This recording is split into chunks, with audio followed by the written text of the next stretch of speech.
muda dalam pembelajaran. Nah, pembinaan berasal dari kata bina yang berarti membangun, mendirikan, dan mengusahakan supaya lebih baik.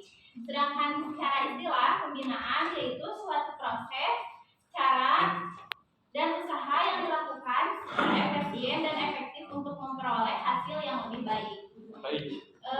Akhlak mahmudah merupakan suatu sikap atau tingkah laku yang menunjukkan kepada perilaku yang baik. Sedangkan pembelajaran yaitu proses, cara, dan perbuatan seseorang yang menjadikan seseorang berkembang atau lebih baik, menjadi lebih baik.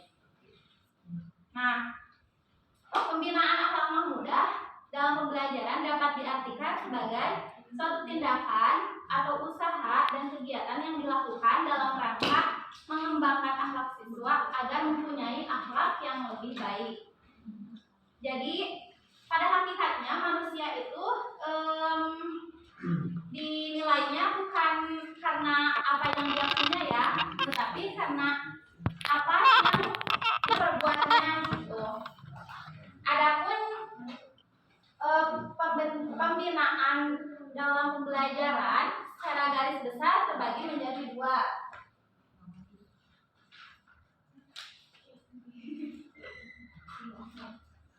Secara garis besar terbagi menjadi dua, yaitu membina akhlak siswa dan model pembelajaran bahasa Arab yang membangun akhlak mahmudah.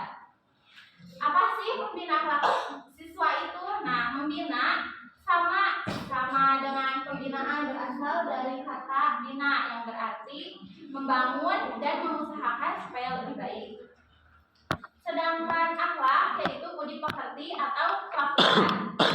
Jadi membina akhlak mahmudah, membina akhlak siswa yaitu suatu rangkaian kegiatan untuk membantu, membimbing, dan mengembangkan suatu sifat yang tertanam dalam diri seorang siswa tersebut untuk menjadi yang lebih baik dari sebelumnya. Adapun metode dalam membina akhlak siswa menurut Eli Hamid terbagi menjadi dua, yaitu pembiasaan dan pengajaran. Nah, pengajaran di sini diartikan sebagai dimensi teoritis. Maksud dimensi teoritis ini dalam upaya pembentukan dan persiapan.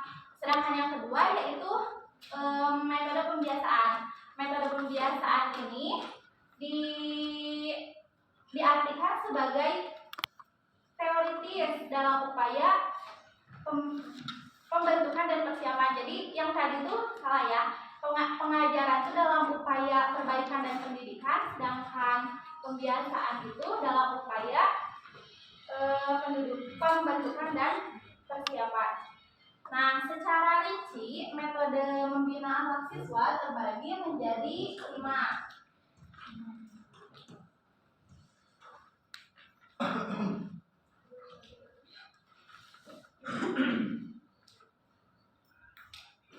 Yang pertama yaitu metode keteladanan.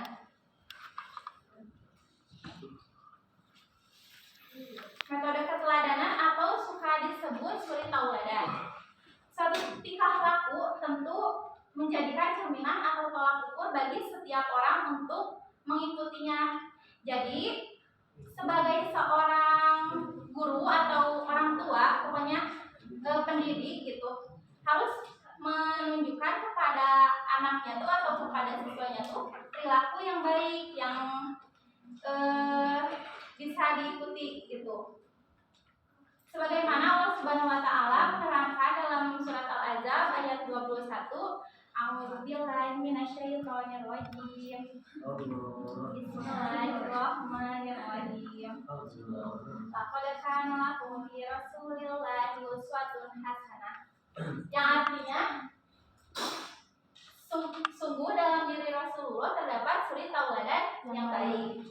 Nah, dalam ayat tersebut Al-Ghazali menganalogikan bahwa seorang siswa itu dalam dirinya itu terdapat permata yang mahal dan yang belum dibentuk serta belum dilukis. Jadi jika murid tersebut diajarkan oleh seorang guru, jika guru tersebut mengajarkan sesuatu yang baik dengan cara yang baik pula, maka murid tersebut akan menjadi perilaku yang baik, akan menjadi pribadi yang memiliki perilaku yang baik.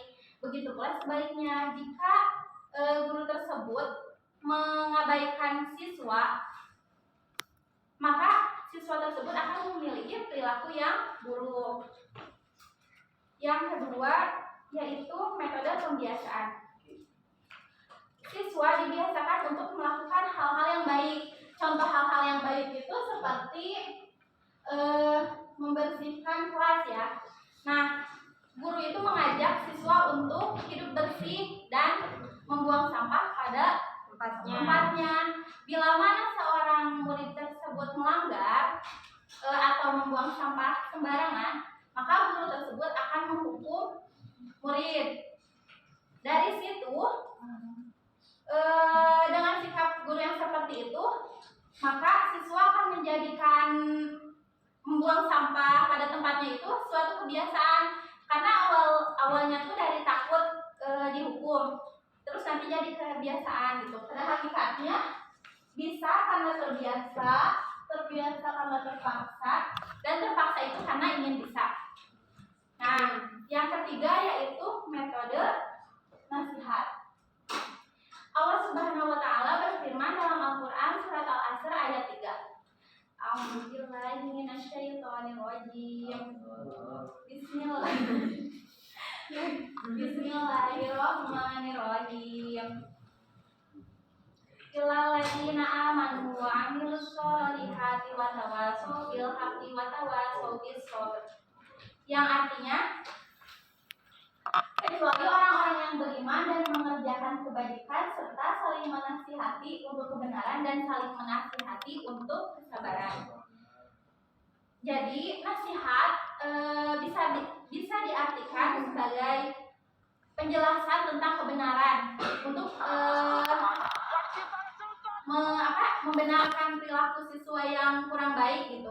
Jadi misalnya ada satu siswa yang punya perilaku yang melanggar aturan gitu ya, ada baiknya siswa tersebut diberi nasihat dulu sebelum diberi hukuman. Jika siswa tersebut tidak ada perubahan, maka barulah diberi hukuman.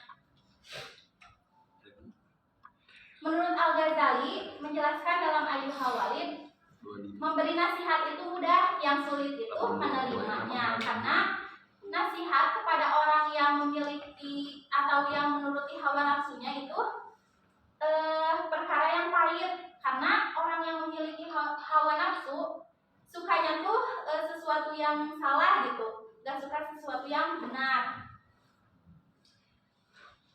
Metode yang terakhir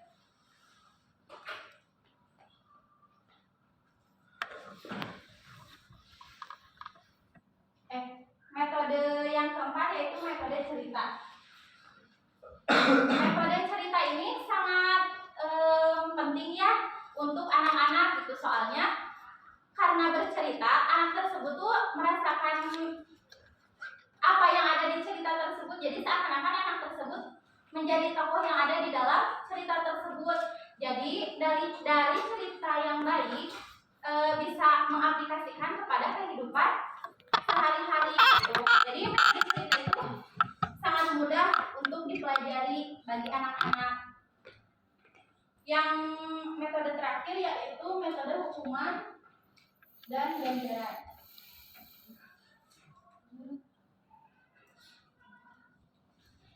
Metode ganjaran merupakan akibat dari sebab adanya kebaikan, sedangkan metode hukuman sebaliknya, sebab dari adanya keburukan. Imam Al-Ghazali mengatakan tidak setuju dengan cepat-cepat menghukum seseorang, melainkan berilah kesempatan untuk memperbaiki sendiri kesalahannya sehingga ia menghormati dirinya sendiri dan merasakan akibat perbuatannya. Sanjung dan pujilah bila ia melakukan perbuatan yang harus mendapat ganjaran, pujian, dan dorongan. Jadi bila mana ada seorang anak yang melakukan pelanggaran, jangan langsung dihukum aja gitu. Coba nasihati, habis nasihati lihat aja ke depannya gimana, dan kalau misalnya anak tersebut melakukan suatu hal yang baik, yang terpuji, maka pujilah, sanjunglah, supaya dari dirinya ada dorongan untuk lebih baik dari sebelumnya. Mungkin materi yang saya sampaikan cukup sekian. Selanjutnya akan dilanjutkan oleh